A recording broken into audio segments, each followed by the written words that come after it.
अस्सलाम वालेकुम viewers. Urdu point की तरफ से आपका मेजबान डॉक्टर मोहम्मद अफान कैसर अपनी नौयत का एक डिफरेंट प्रोग्राम लेकर आपकी खिदमत में हाजिर है।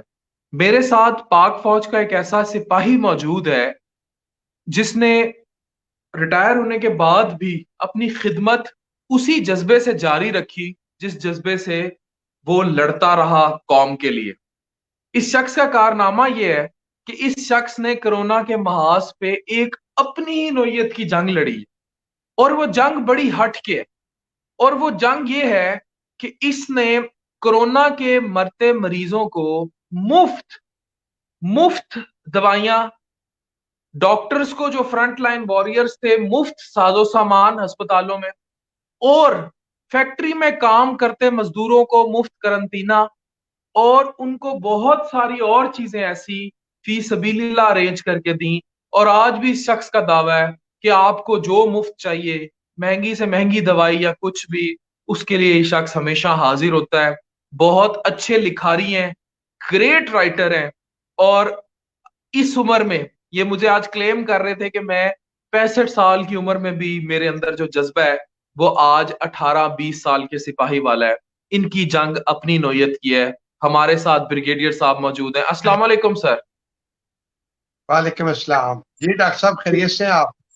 बिल्कुल ब्रिगेडियर बशीर अरही साहब, welcome to Pakistan biggest digital media network Urdu Point. Thank you very much. Thank you very much. Sir ये बताएं, ये मुफ्त का जज्बा कहाँ से आया? ये जज्बा छोटा जज्बा तो नहीं है। ये कोई उठ के मतलब क्यों इस उम्र में जो है ये इतना बड़ा काम करना शुरू कर देगा, और मुफ्त जो है ये सारा अरेंजमेंट ये कहाँ से करते हैं आप, और क्या क्या करते हैं? मैं अक्सर अपने साथियों से और दोस्तों से पूछता हूं कि अगर इस उम्र में आके आप बच्चों को तालीम दे चुके हों, उनकी शादियां कर चुके हों, वो अपने अपने घर में हो और अपना कमाते खाते हों, तो फिर आपका काम बचता क्या है? आपका काम यही बचता है ना कि पाकिस्तान के लिए कोई काम करें, अपनी कौम के लिए काम करें, कोई ह्यूमैनिटी के लिए काम करें। तो यही सोच है कि अब इस उम्र में बाकी कोई काम नहीं हमें करना। बस यही करना है कि जो दुखी इंसानियत है, जो लोग मुश्किल में है, जो परेशान है, उनकी मदद करें। बाकी तो हमारा कोई काम नहीं इस उम्र में। ब्रिगेडियर बशीर अराई साहब ये बताएं कि ये सारा मुफ्त अरेंज करना ये छोटा काम तो नहीं है। आप ये मुफ्त कैसे अरेंज करते हैं? मुफ्त कैसे हो जाता है सारा अरेंजमेंट? डॉक्टर साहब मेरा जब मैं 2012 में रिटायर हुआ हूं और मैंने उसके बाद फार्मास्यूटिकल डिस्ट्रीब्यूशन का काम शुरू किया। मैं सप्लाईज में हूँ, मतलब आर्म फोर्सेस को सप्लाई करता हूँ और हेल्थ डिपार्टमेंट जितने भी है इंस्टीट्यूशंस को सप्लाई करता हूँ। और एक वक्त ऐसा आया कि जब मैं सप्लाईज करता हूँ उससे मुझे प्रॉफिट होता है, और वो बताया मैं प्रॉफिट कहाँ लेके जाऊं। मेरे ऑफिस के दो हिस्से हैं। मैं दो कमरों से कमाता हूँ, और एक कमरे से अल्लाह के नाम पे खर्च करने का तहिया किया हुआ है। और अच्छा। आप तो डॉक्टर हैं, आपको पता है कि कोरोना के जो मरीज हैं इनके लिए जो इनिशियल स्टेज में मेडिसिन की जरूरत पड़ती है वो बहुत महंगी नहीं है। बहुत महंगी नहीं है वो। हम उसको बहुत कम कीमत में पेशेंट्स को दे के उनका जो इनिशियल स्टेज में जब सिम्टम्स जाहिर होते हैं तो हम उसको मैनेज कर सकते हैं। और यही मेरा एम था कि लोगों की मदद की जाए। मुझे अफसोस उस वक्त हुआ जब आप जैसे आप स्पेशलिस्ट हैं, मैं तो हॉस्पिटल एडमिनिस्ट्रेशन का आदमी हूँ। मुझे उस वक्त अफसोस हुआ जब स्पेशलिस्ट डॉक्टर्स ने एक प्रोटोकॉल दिया कि अगर कोरोना पेशेंट्स को कोई सिम्टम्स जाहिर होते हैं तो उनको ये ट्रीटमेंट दें तो वो संभल जाएंगे, ठीक हो जाएंगे, उनको संभाला जा सकता है, प्रिवेंटिव मेजर्स लिए जा सकते हैं। और ये सुनते ही जितने भी हेल्थ केयर में लोग काम करते हैं, जो बिजनेस करते हैं, उन्होंने सारी वो दवाइयां मार्केट से गायब कर दी। अजिथ्रोसिन का नाम आया तो वो गायब कर दी, पेनाडोल का नाम आया तो वो गायब कर दी, विटामिन सी, विटामिन डी, और उसके बाद माशाल्लाह डेक्सामेथाजोन वो भी गायब कर दी। मैंने सही। दो तीन मैन्युफैक्चरर से बात की कि मैं उनसे पहले भी सामान लेता हूँ। मैंने कहा जी मुझे इसमें बल्क में सप्लाई चाहिए, उन्होंने दे दी। और मैंने दूसरे दिन अनाउंस कर दिया कि हम ये चीजें ब्लैक में सेल नहीं होंगी, मैं फ्री करूंगा। मैंने तहिया किया कि जिस मेडिकल स्टोर पे ये मेडिसिन महंगे दामों बेचेंगे, मैं वहां बाहर एक लड़का खड़ा करूंगा कि ना खरीदें, मैं मुफ्त में देता हूँ। और मैं मुफ्त में देता हूँ। अच्छा सर, ये बताएं, ये पैसा यानी ये आपका अपना जाती कमाया पैसा है, कारोबार कर रहे हैं ना आप, कारोबार से कमाया हुआ पैसा है, और आप उस पैसे को अपने जाती पैसे का 50% यानी 50% कोरोना के मरीजों के नाम किए हुए हैं। क्या मैं सही सुन रहा हूँ? डॉक्टर साहब, मैं 50% का हिसाब नहीं करता। मैं जो मैं कमाता हूं, मैं इस तरफ लगाता हूं। मैंने सोचा है कि ये 2 महीने, 3 महीने, 6 महीने जब तक हम मुश्किल में हैं, मैंने सोचा कि अपने कारोबार से प्रॉफिट लेके घर नहीं जाऊंगा। और अच्छा। ये प्रॉफिट जो है ना, मैं वो लोगों की मुश्किल दूर करने के लिए खर्च करूंगा। अगर मैं और वो लोग सारे 6 महीने के बाद जिंदा रहे ना, तो अब बाकी उम्र फिर कमाएंगे ना, वो प्रॉफिट घर ले जाएंगे। अभी 6 महीने घर प्रॉफिट लेके नहीं जाना। और अल्लाह ने मुझे कामयाब भी किया। लेकिन मैं लोगों से कहता हूँ कि ये मुश्किल काम नहीं है, ये दवाइयाँ सस्ती हैं। आप डॉक्टर हो, आप बताओ मुझे कि dexamethasone, azithromycin, vitamin C, vitamin D, ये महंगी दवाइयाँ नहीं सस्ती है। दवाई, सस्ती इसमें दवाई। इसमें इसमें बहुत पैसा इन्वॉल्व नहीं है। मैं लोग शाबाश लेने के लिए पता नहीं क्या दावे करते होंगे। मैं मैं सच बताता हूँ लोगों को कि भाई, मैं बहुत ज्यादा पैसे खर्च नहीं कर रहा, नीयत अच्छी होनी चाहिए। और मैं लोगों को भी नसीहत करता हूँ कि प्लीज 2-4 महीने प्रॉफिट ना कमाए ना।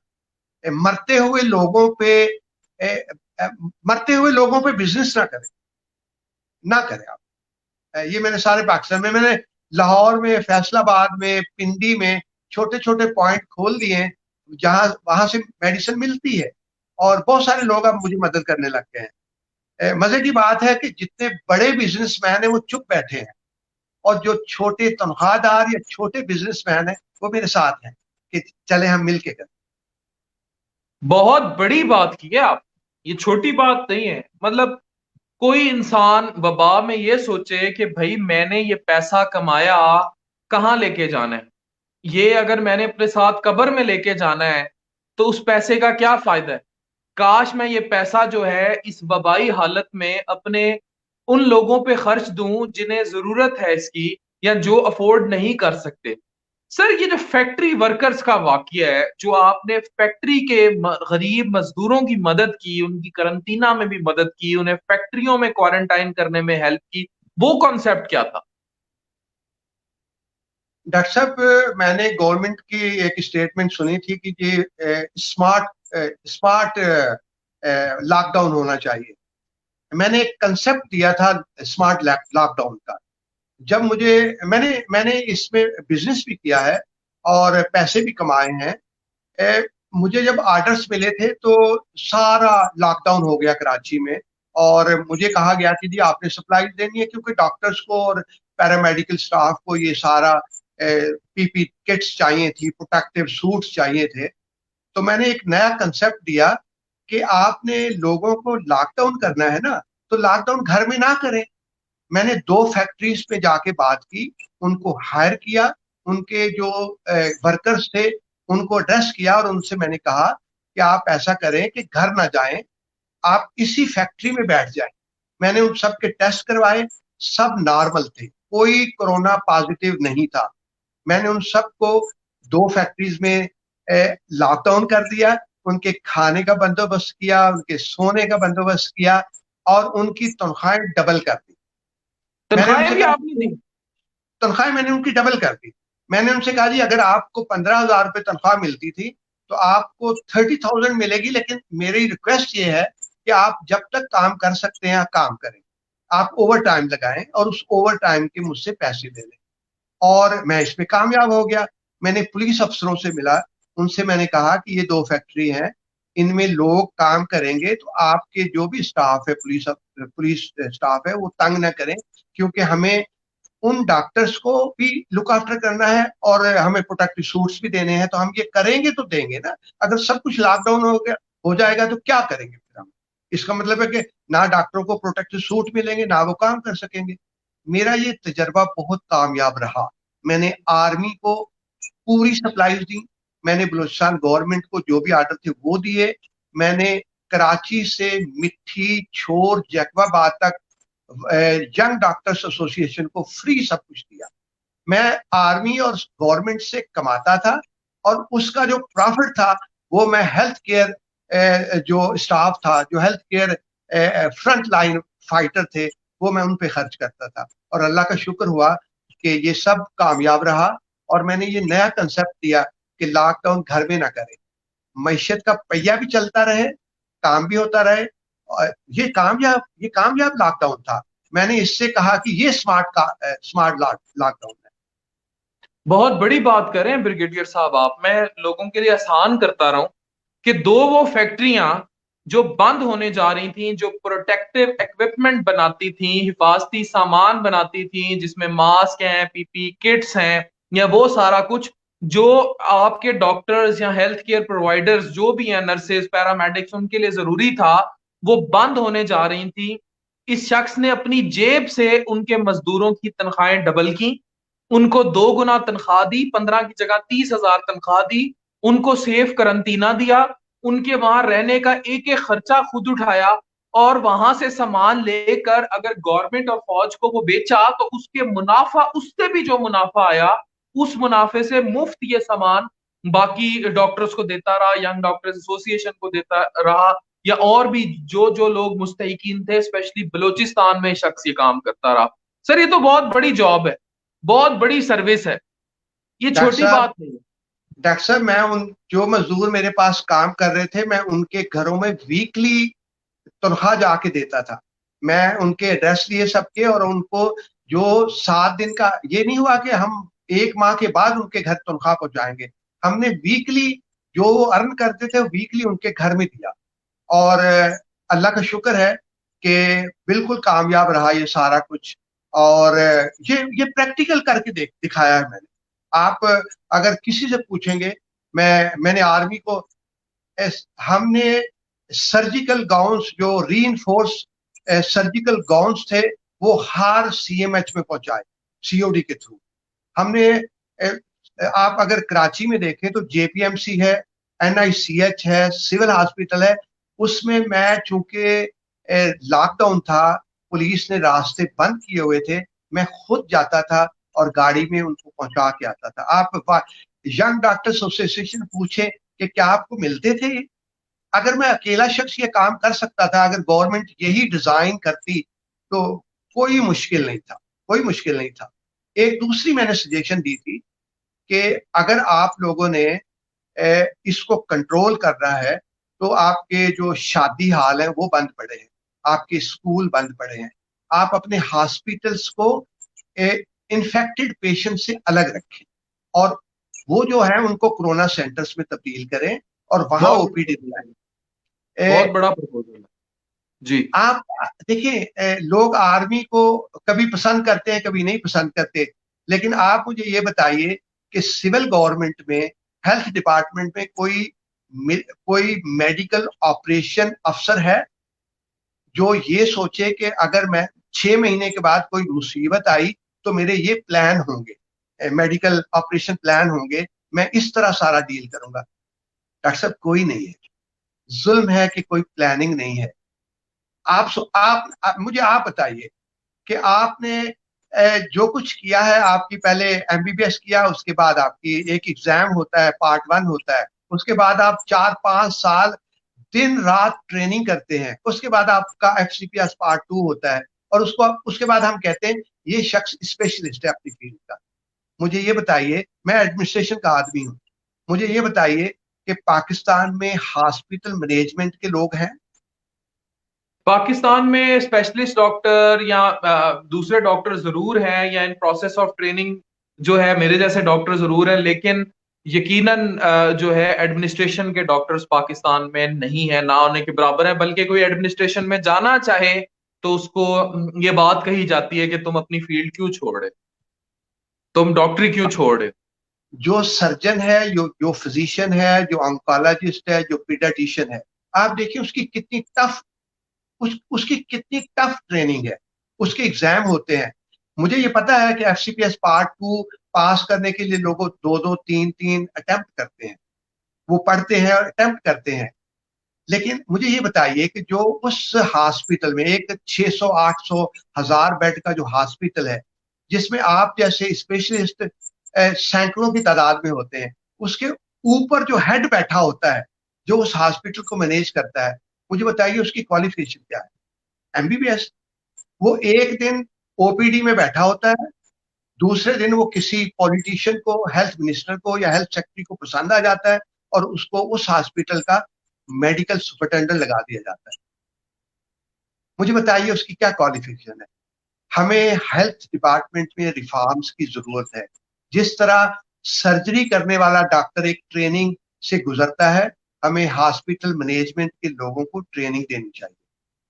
शायद आपको पता है या नहीं पता, लेकिन मैं आपको बताऊं कि आर्मी में मैं कभी भी फुल कर्नल नहीं बनता अगर मैं मास्टर नहीं करता हॉस्पिटल मैनेजमेंट। मैंने एडवांस मेडिकल एडमिनिस्ट्रेशन में MSc की हुई है और उसके बाद मेरा प्रमोशन हुआ फुल कर्नल का। जो शख्स आर्मी में, आर्मी मेडिकल कोर में MSc एडमिनिस्ट्रेशन नहीं करता, वो कभी भी फुल कर्नल नहीं बनता। हॉस्पिटल, आपको हेल्थ डिपार्टमेंट को सिविल में चाहिए कि वो अपने हॉस्पिटल्स में मेडिकल सुपरिटेंडेंट बनाने के लिए उनकी क्वालिफिकेशन की तवज्जो दें, ताकि वो प्लान बनाए। अगर आपके पास आज हॉस्पिटल मैनेजमेंट के लोग होते, तो जो आज मुसीबतें हैं ना, जो हॉस्पिटल में जगह नहीं है, वार्डों में जगह नहीं है, OPD प्लान नहीं है, ये कभी भी नहीं होता। सही। मेरा अच्छा, मेरा मैसेज बिल्कुल। है हेल्थ जी। हेल्थ को चलाने साहब इक़्तिदार लोगों को कि अपने इस आपके पास स्पेशलिस्ट बहुत है, क्लिनिशियन कमाल के हैं, वो कोई भी डिजीज को ट्रीट कर सकते हैं। आपके पास हेल्थ डिपार्टमेंट में हॉस्पिटल मैनेजमेंट के लोग नहीं। बिल्कुल ठीक कह रहे हैं। आपने जो बात कही वो और बाबे इख्तियार तक पहुंच गई जो बात आप कहना चाह रहे थे। सर ये बताएं कि क्या इस सारे अमल में आपने जो है कोई मदद आपको किसी बड़े क्योंकि आप जिस कराची में बैठे हैं, कराची को खैरात का हब कहा जाता है, आपकी किसी और शख्स ने मदद की इस मामले में? जब मैंने ये काम शुरू किया था, उस वक्त मैं अकेला था। आपको मैं बताता चलूं कि मुझे इल्जाम तराशियों से बहुत डर लगता है। पाकिस्तान में आप देखिए कि हर शख्स एक दूसरे पे इल्जाम लगाता है, खुद काम नहीं करता, एक दूसरे पे इल्जाम लगाता है। मुझे 8 साल हो गए ब्रिगेडियर बशीर फाउंडेशन बनाए हुए, मैंने आज तक उसका बैंक अकाउंट नहीं खोला, मैं किसी से डोनेशन नहीं लेता। लेकिन अब मुझे दोस्तों से, बहन भाइयों से मुझे ताने मिलते हैं कि आप ये अकेले काम ना करें, हमें साथ मिलाएं। अगर आप 200 लोगों की मदद करते हैं तो आप हमें साथ मिला के 1000 लोगों की मदद कर सकते हैं। अब मेरा इरादा है कि मैं अच्छे लोगों को एक्सेप्ट करता जाऊं, उनकी बात मानता जाऊं और ये काफिला बढ़ता जाए। ऐसा है कि अब मेरे पीछे लोग खड़े हैं। अच्छा। अच्छा सर ये बताएं कि आपने बताया कि फैक्ट्री वर्कर्स और ये सारा कुछ आप ये फ्री करते रहे, इस पे कोई अंदाजन बता सकते हैं कि अब तक कितनी रकम आप 3-4 महीने में खर्च चुके हैं, कितनी रकम खर्च चुके हैं?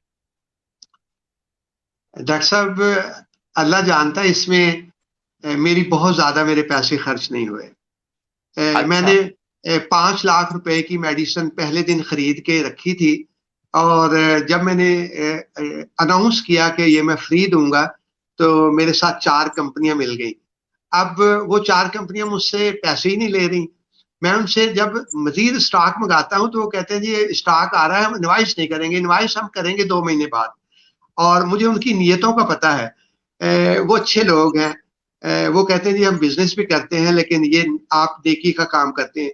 मेरा एक यकीन है कि पाकिस्तान में आप लोगों को ये यकीन दिला दें कि आप ठीक काम कर रहे हैं, लोग आपके साथ मिलते जाएंगे। मुझे मुझे कल एक लड़के ने मुझे 3,000 रुपए भिजवाए और उसने मुझे कहा कि सर मेरे पास सिर्फ यही है, मेरी 15,000 रुपए तनख्वाह है, मैं 3,000 स्पेयर कर सकता हूँ, आप नाराज नहीं हो, ये बहुत कम पैसे हैं। मैंने उसे कहा बेटा ये 3 करोड़ रुपए हैं। आपके मैंने 3 करोड़ रुपए अपने अकाउंट में ले लिए हैं, आप बिल्कुल फिक्र नहीं करो। आप यकीन करें, ये कोरोना की ट्रीटमेंट के लिए बहुत पैसों की जरूरत नहीं है, आपको साथ खड़े होने की जरूरत सही। वही बात है, जो जो जंगें होती हैं, एक फौजी की अप्रोच है कि जो जंगें होती हैं पूरी दुनिया में, जो जंगें लड़ी जाती हैं वो जज्बों और स्ट्रेटजी, प्लानिंग से लड़ी जाती हैं। और आप, क्योंकि जो मैं समझ पाया हूं, आप एडमिनिस्ट्रेशन और प्लानिंग के आदमी थे। और एडमिनिस्ट्रेशन और प्लानिंग का जो आदमी होता है उसकी पहली काम ये होती है, वो स्ट्रेटजी बनाता है, वो प्लान बनाता है। आप आपको याद होगी, मैं एक बहुत बड़ी बात करने जा रहा हूं, जंगे बदर। वो स्ट्रेटेजी पे लड़ी गई थी, वो ताकत पे नहीं लड़ी गई। आपके पास अरबों रुपया भी है, अगर आपके पास स्ट्रेटेजी नहीं है, आपके पास प्लानिंग नहीं है, आपको तरीका नहीं है कि आपने वबा का सामना कैसे करना है, तो आप वो जंग हार जाएंगे। आप वो जंग कभी भी नहीं जीत सकते। मैं यहां मिसाल देता चलूं कि जो खिलाफत उस्मानिया थी, वो इतना लंबा अरसा हुकूमत कर गई। हालांकि तातारियों की जो फौज थी, जो तातारी थे, जो चंगेज खां की सारी नस्ल चलती आ रही थी, उन लोगों के पास कई करोड़ गुना फौज ज्यादा होती थी। वो लोग जब आते थे, वो बगदाद शहर की तरह मलिया मेट करते जाते थे, सब खत्म करते जाते थे। लेकिन वो लोग कोई कई सौ साल हुकूमत नहीं कर सके। उन्होंने इलाके फतह किए, बाद में वो उन इलाकों को चला नहीं सके, सस्टेन नहीं कर सके, और वो खत्म हो गए। जबकि अर्तगरुल गाजी और फिर आगे जो खिलाफत उस्मानिया चली, उनके पास फौज बहुत कम थी, लेकिन वो फतूहात करते चले गए। और उसके बाद उन्होंने कई सौ साल उन फतूहात की बिना पर, और जो उनका मास्टर प्लान था, जो इस्लाम का दिया हुआ प्लान था, उन्होंने उसको इंप्लीमेंट किया, और वो कई सौ साल इस दुनिया पे हुकूमत कर गए। तो ये सारा जो आप कर रहे हैं, ये पैसे से ज्यादा स्ट्रेटेजी से कर रहे हैं। एम आई राइट? डॉक्टर साहब, मैंने 30 साल फौज में सर्विस की है, और आपको पता है एक टर्म है फौज में, विंटर कलेक्टिव ट्रेनिंग और समर कलेक्टिव ट्रेनिंग। हम वो दोनों ट्रेनिंग गर्मियों में और सर्दियों में एक ट्रेनिंग करने जाते हैं, और वो बहुत टफ होती है। जब हम जूनियर अफसर थे तो हमारी समझ में नहीं आता था, हमें बड़ी नाराजगी होती थी कि किस मुसीबत में डाल दिया है। लेकिन आपको पता है कि वही ट्रेनिंग है जो हमें जंग में जीतने का जज्बा पैदा करती है। जितना आप किसी को ट्रेन कर लेंगे, उतना ही जंग जीतने के चांसेस बढ़ जाते हैं। हम आर्मी मेडिकल कोर में जो लोग होते हैं, वो एक मेडिकल प्लान बनाते हैं कि अगर जंग हुई तो हमने जख्मियों को कहाँ लेके जाना है, एविक्यूएशन कैसे होगी, किस हॉस्पिटल में कितने बेड होंगे, और वो जख्मी ठीक हो जाएंगे तो हमने उनको दोबारा बॉर्डर पे कैसे भेजना है। सिविल में नहीं है ये, पब्लिक सेक्टर में नहीं है। आप मुझे बताएं, कोई किसी हॉस्पिटल में, पाकिस्तान के किसी हॉस्पिटल में, उसके मेडिकल सुपरिटेंडेंट से या एडमिनिस्ट्रेटर से या सीओ से जाके पूछे कि भाई, अगर 3 महीने के बाद कोई मुसीबत आ गई, कोई वबा फैल गई, तो आपके पास कोई मेडिकल प्लान है कि आप क्या करेंगे? नहीं है, बिल्कुल भी नहीं है। दूसरा यह है कि जब मेरी posting as a commandant CMH होती है, तो मुझे पता होता है कि मैंने 2 साल तक इस सीएमएच को कमांड करना है।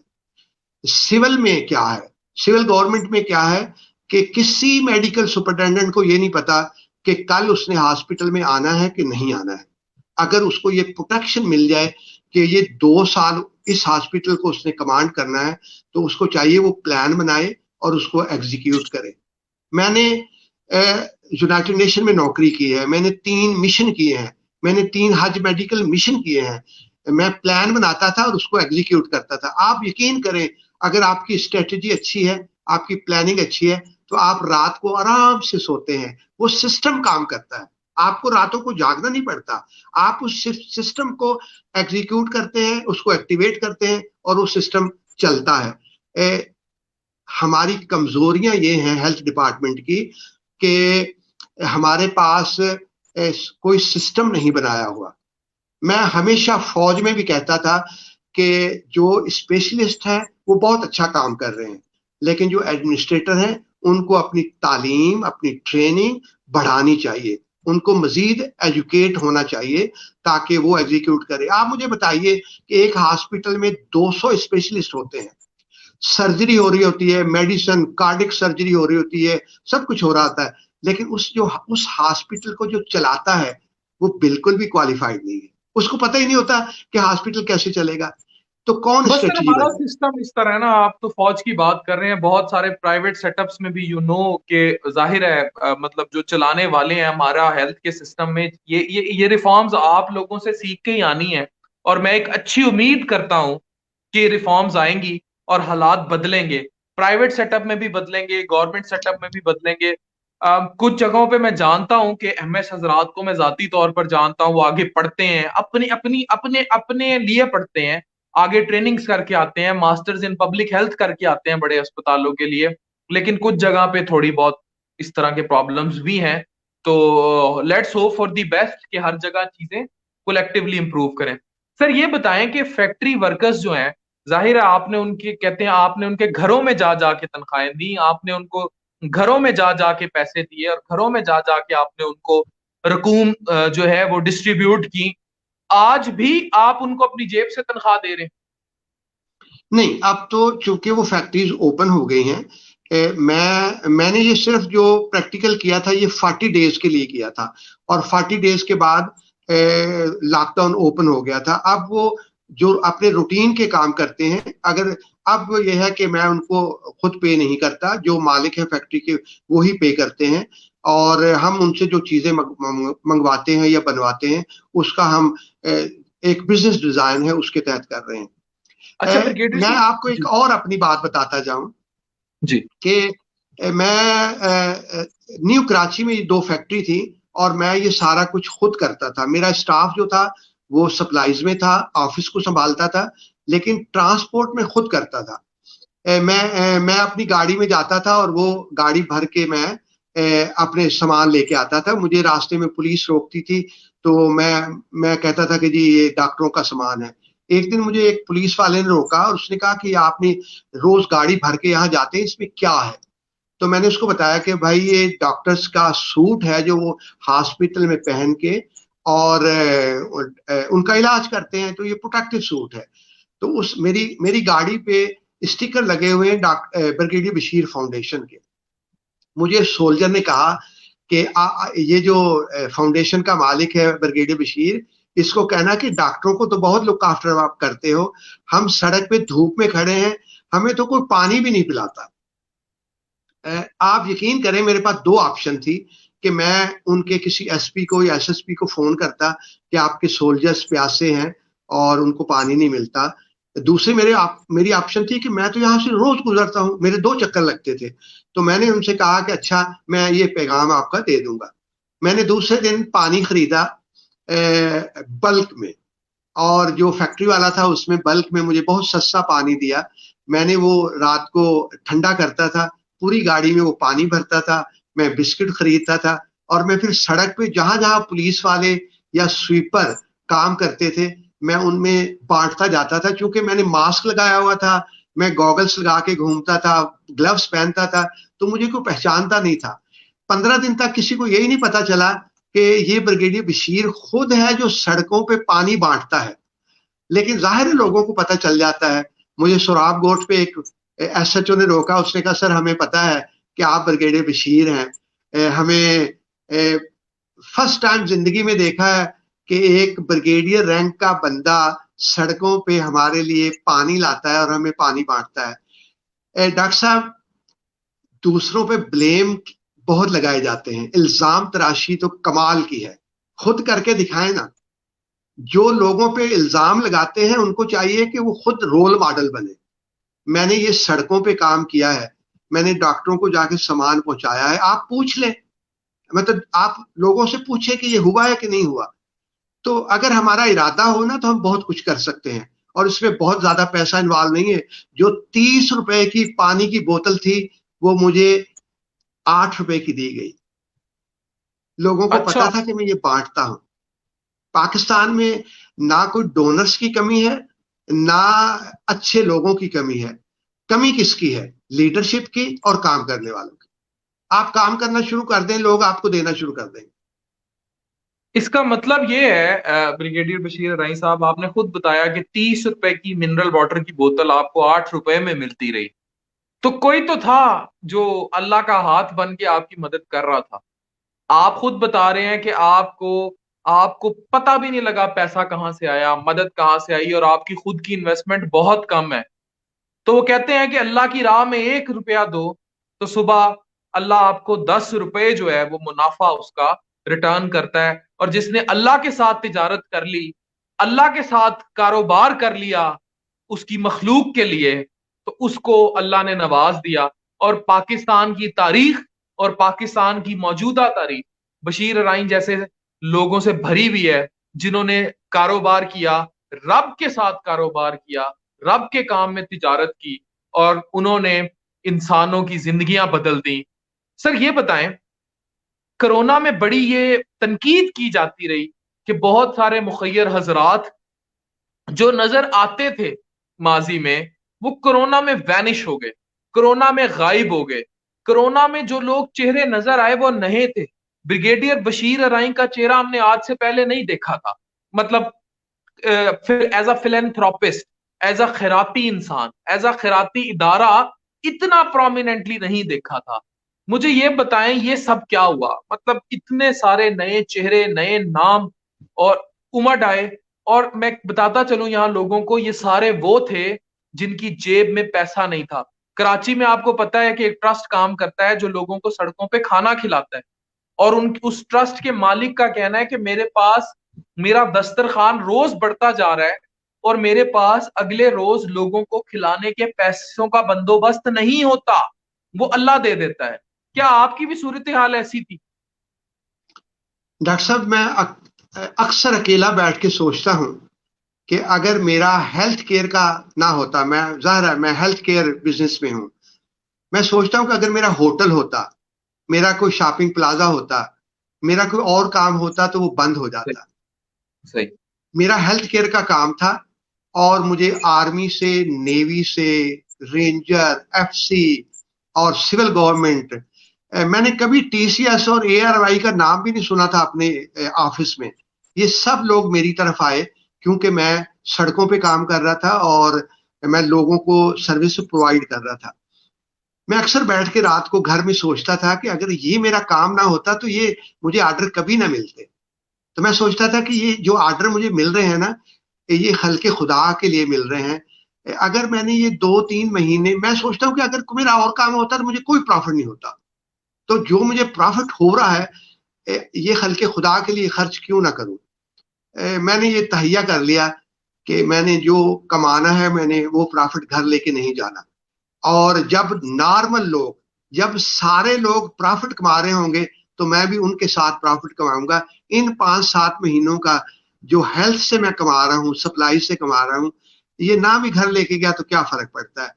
डॉक्टर साहब, मुझे ये बता दें, अगर घर आपका अपना हो, गाड़ी आपकी अपनी हो, बच्चे तालीम याफ्ता हो, खुद कमाते खाते हो, तो आपने पैसे कब्र में लेके जाने हैं, क्या करेंगे आप? अब तो जवानी में हम ज्यादा खाते थे, अब तो खुराक भी कम है, तो क्या करेंगे?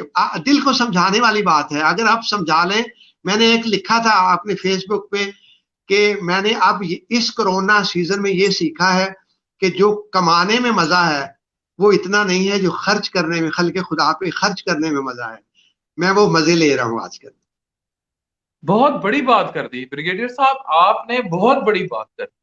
काश ये बात उन अब मैं कहना चाह रहा हूं उन तमाम लोग जो 70 साल इस मुल्क को लूटते रहे, किसी भी बहाने में, ये नहीं कह रहा कि वो हुकूमत में आए या कहीं भी, चाहे वो किसी दफ्तर में क्लर्क था, चाहे वो किसी थानेदार में थाने का एसएचओ था या छोटा अफसर था, चाहे वो किसी भी दुनिया के महकमे में था, छोटे से लेकर बड़े तक, जो लूटता रहा, जो खाता रहा इस मुल्क को, वो आज ब्रिगेडियर अराई साहब के इस सवाल का जवाब दे दे कि अगर आपके पास घर अच्छा है, आपके पास के आपके बच्चे पढ़ रहे हैं और आपकी बुनियादी जरूरतें पूरी हो रही हैं, तो क्या बाकी का पैसा आपने कब्र में लेकर जाना? ये बहुत बड़ी बात कर दी ब्रिगेडियर साहब आप। अच्छा देख लेना, आप लोगों को देख लें, लोग क्यों नहीं सबक सीखते। मुझे ये बताएं कि कोई एक मिसाल दे दें मुझे बड़े लोगों की जिनके पास बहुत ज्यादा पैसा था, या उन जिन पे करप्शन के इल्जाम थे। जनाजे के साथ कितने पैसे लेके गए वो? जब उनको दफनाने हम गए थे तो कितने पैसे उनकी कब्र में हमने डाले हैं। ना करें ना आप, मतलब समझ जाए आप कि साथ लेके कुछ भी नहीं जाना। और मैं, जिनके पास बहुत पैसे हैं, मैं उनको आज पैगाम देना चाहता हूं कि आप यकीन कीजिए कि मुझे रात को लोग 1 बजे फोन करते हैं, 2 बजे फोन करते हैं, और मुझे पूछते हैं कि आप कौन बोल रहे हैं। तो मैं कहता हूं मैं ब्रिगेडियर बशीर अराई बोल रहा हूं। तो कहते हैं सर सिर्फ आपको दुआ देने के लिए फोन किया है, अल्लाह अल्लाह आपको खुश रखे। कोई काम नहीं है उनको मुझसे, और वो सिर्फ मुझे दुआ देते हैं। आप यकीन करें, मेरे पास करोड़ों रुपए हों तो मेरे चेहरे पे वो मुस्कुराहट नहीं आती जो एक फोन पे अल्लाह तेरा भला करे, खुश रह, इस पे आती है। मैं बहुत सेटिस्फाई हूँ, अल्लाह का करम है। मैं बहुत सेटिस्फाई हूँ। मैं मेरे पास, मैं जब रिटायर हुआ था तो मेरे पास पुरानी गाड़ी थी, मतलब मैं उस वक्त भी खुश था। अब मेरे बच्चे पढ़ लिख गए हैं, उनकी शादियां हो गई हैं, अपने अपने घरों में हैं, हम दोनों मियाँ बीवी हैं। मुझे खवातीन के फोन आते हैं तो मैं अपनी बेगम की तरफ डाइवर्ट कर देता हूँ। वो उनको समझाती है कि परेशान नहीं होना, टेंशन नहीं लेना, एंजाइटी बहुत है, डिप्रेशन बहुत है। तो हम दोनों मियाँ बीवी, डॉक्टर साहब हमारा ज्यादा खर्च नहीं हो रहा, सिर्फ वक्त देते हैं हम लोगों को। हम उनकी बात सुनते हैं और उनको दिलासा देते हैं कि कुछ नहीं होगा, अल्लाह खैर करेगा, ये ठीक हो जाएगा, सब कुछ, परेशान ना हो। वो ब्रिगेडियर राय साहब वो कहते हैं ना कि जब इंसान सच्ची नीयत से और सच्चे इरादे से किसी काम को ठान ले, और वो काम खुदा की मखलूक के लिए हो, तो वो जो है उसके लिए मदद जो है वो अल्लाह की तरफ से है कि उतरते हैं तेरी मदद को मलाइक अब भी, गर्जाते इलाही से तेरे रिश्ते भी वही हैं। अल्लाह को पता है कि आप किस नीयत से काम कर रहे हैं, इसी तरह काम करते रहें। हमें वबाओं में किसी अरबपति की जरूरत नहीं है, हमें ब्रिगेडियर बशीर अराइन जैसे जज्बे की जरूरत है। और अगर ये जज्बा है तो एक कोरोना क्या, लाख कोरोना आ जाए, हम बहैसियत कौम उससे लड़ लेंगे। बहुत शुक्रिया ब्रिगेडियर बशीर अराइन साहब डॉक्टर जी, साहब ये बताएं। हम जंग जीतेंगे, हम जीतेंगे जंग। हम सारी कौम का जज्बा बढ़ाएं, नाउमीदी को रोकें, लोगों को उम्मीद दिलाएं कि हम इस मुश्किल से निकल जाएंगे। इंशाअल्लाह ताला हम इस मुश्किल से निकल चुके हैं, काफी हद तक कोरोना खत्म हो गया है। और जब तक आप जैसे लोग हैं, उन जैसी स्ट्रेटेजी है, अल्लाह के साथ कारोबार करने वाले लोग हैं, अल्लाह की मखलूक के लिए कारोबार करने वाले लोग हैं, कोरोना मरोना हमारा कुछ नहीं कर सकता। और आपने हकीकत में ये बात साबित कर दी, कोरोना से डरना नहीं, लड़ना है। थैंक यू वेरी बहुत मच। शुक्रिया, बहुत शुक्रिया, आपने बात करने का मुझे मौका दिया। Thank you very much. This is doctor Mohammad Afan Kaiser, Urdu Point, signing of.